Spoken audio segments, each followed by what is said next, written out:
대중교통을 이용해서 어딘가 찾아갈 때는 교통수단만 이용해서 이동하는 경우도 있고 중간에 걸어서 이동하는 경우도 있습니다. 또는 걸어서만 이동해야 하는 경우도 있습니다. 이번 영상에서는 네이버 지도를 이용해서 걸어서 길 찾기 하는 방법을 알아봅니다.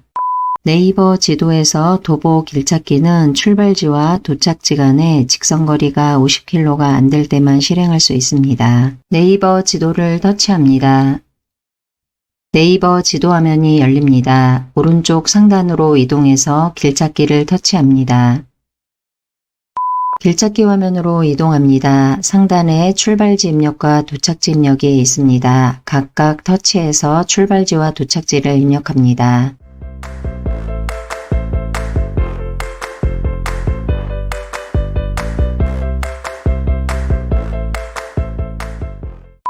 출발지와 도착지가 입력되었습니다. 바로 아래 작은 그림들이 있는데 여기에서 왼쪽에서 세 번째 사람 모양이 있습니다. 사람 모양은 도보를 말합니다. 출발지에서 도착지까지 걸어서 이동할 거라서 도보를 터치합니다.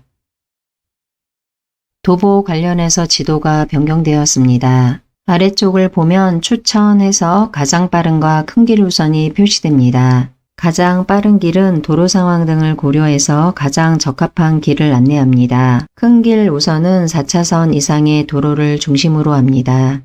하단에 있는 경로 미리 보기를 터치하게 되면 길찾기 안내를 시작합니다. 지도를 확대하게 되면 화살표나 계단 등 여러 가지 기호를 화면에 표시할 수도 있습니다. 이렇게 표시된 기호나 이미지를 보면서 길을 찾아갈 수 있습니다.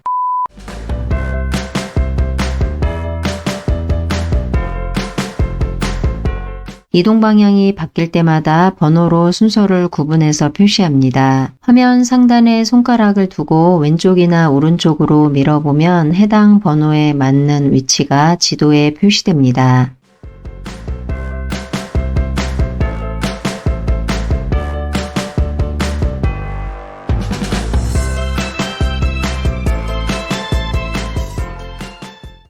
오른쪽 위에 있는 네모 이미지는 거리뷰를 말합니다. 여기를 터치하게 되면 거리뷰를 확대해서 볼 수 있습니다.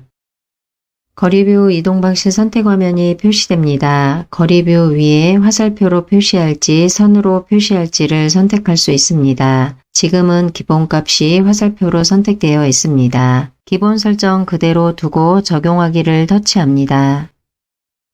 거리뷰를 보면서 이동할 수 있도록 화살표가 그려진 선과 이동 순서가 표시됩니다. 길찾기 안내대로 길을 가고 있지만 맞게 가고 있는지 궁금할 때가 있습니다. 이럴 때는 거리뷰를 터치해서 근처에 있는 건물과 비교하면서 길을 가면 좀 더 편하게 갈 수 있습니다.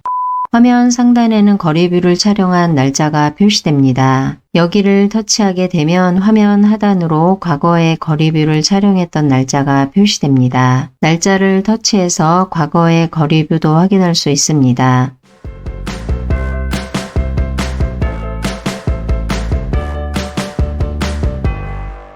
과거에 거리뷰가 없는 장소인 경우에는 촬영 날짜를 선택할 수 있는 부분이 표시되지 않을 수도 있습니다. 화면 오른쪽 상단으로 이동해서 최신 보기를 터치하게 되면 최근에 촬영한 거리뷰를 확인할 수 있습니다.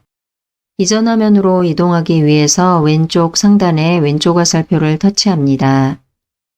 현재 화면을 닫기 위해서 오른쪽 상단으로 이동해서 X를 터치합니다. 이전 화면으로 이동합니다. 화면 하단으로 이동하면 추천이라고 되어 있고 가장 빠른 큰 길 우선이라고 되어 있습니다. 여기서 추천이라고 하는 것은 도로 정보 등을 고려해서 최적의 보행 경로를 탐색하게 됩니다. 그리고 큰 길 우선은 가급적이면 4차선 이상의 도로를 중심으로 해서 보행 경로를 탐색하게 됩니다. 앞에서는 하단에 있는 경로 미리 보기를 터치해서 도보 길찾기를 해보았습니다. 바로 위에 있는 추천 부분을 터치해서 도보 길찾기를 확인할 수도 있습니다. 화면 위쪽으로 출발해서 도착까지 지도 정보를 확인할 수 있습니다. 화면 아래쪽으로는 출발해서 도착까지의 경로를 순서대로 확인할 수 있습니다. 위에 있는 지도를 그대로 보면서 경로를 하나하나 확인하고 싶다면 여기에 손가락을 두고 위쪽으로 올려줍니다.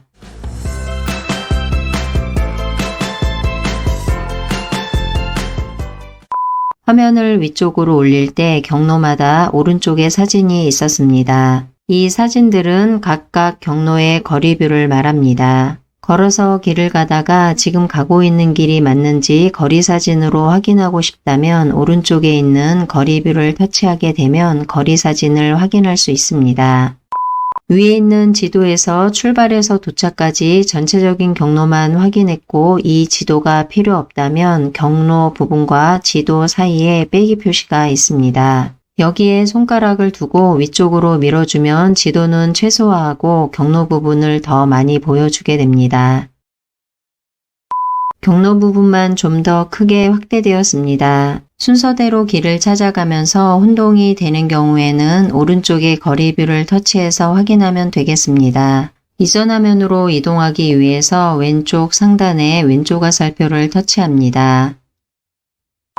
길을 찾아갈 때는 출발해서 도착까지 바로 갈 수도 있지만 중간에 다른 장소를 경유해서 갈 수도 있습니다. 그럴 때 경유지를 추가해서 길찾기를 하면 유용합니다. 지금은 도보에 대한 경유지 추가를 설명하고 있지만 자동차나 자전거로 길찾기를 할 때도 경유지 추가가 가능합니다. 경유지 추가는 5개까지 입력이 가능합니다.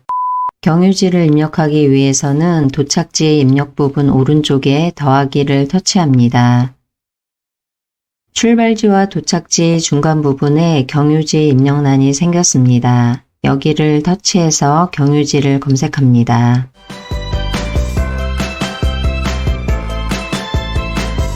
경유지 입력 부분에 검색한 경유지가 입력되었습니다.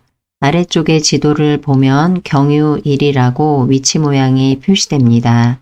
다시 위쪽으로 이동해 보면 입력한 경유지 오른쪽에 빼기 표시가 있습니다. 여기를 터치하게 되면 입력한 경유지를 취소하게 됩니다. 지금과 같은 방법으로 계속해서 경유지를 추가하려면 더하기를 터치하면 되고 추가했던 경유지를 다시 취소하고자 하면 빼기를 터치합니다.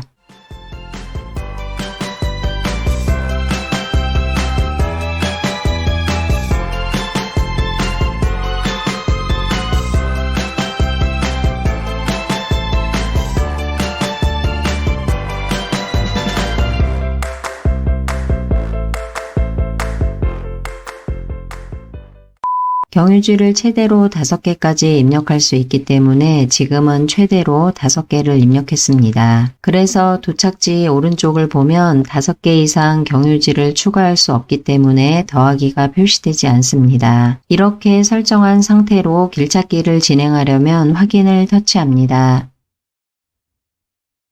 다음과 같은 화면이 표시됩니다. 아래쪽에 가장 빠른과 큰 길 우선이 있습니다. 각각을 터치해서 길찾기를 진행할 수 있습니다. 위쪽에 있는 지도를 보면 경유 표시가 경유 1, 경유 2, 경유 3, 경유 4, 경유 5라고 표시되었습니다. 이런 것을 봤을 때 출발해서 도착까지 경유하는 곳이 있었을 때 거리를 계산해서 가까운 곳을 먼저 배치해 주는 것은 아니다라는 것을 알 수 있습니다. 즉 사용자가 입력한 순서대로 경유지가 표시됩니다. 그렇다 보니 출발해서 도착까지 동선을 고려해서 경유지를 입력할 때 순서대로 입력해야겠습니다. 길찾기를 하거나 지도 위에서 지도를 움직이다 보면 실내 지도를 볼 수 있는 건물은 지도 화면에서 보라색 영역으로 표시됩니다. 지금 같은 화면에서는 보라색 영역이 이렇게 표시되고 있습니다. 화면에 손가락을 두고 확대를 하게 되면 실내의 모든 매장과 시설물의 위치를 자세하게 확인할 수 있습니다. 여러 층의 건물이라면 왼쪽에 층번호를 터치해서 각 층별로 실내를 탐색할 수도 있습니다.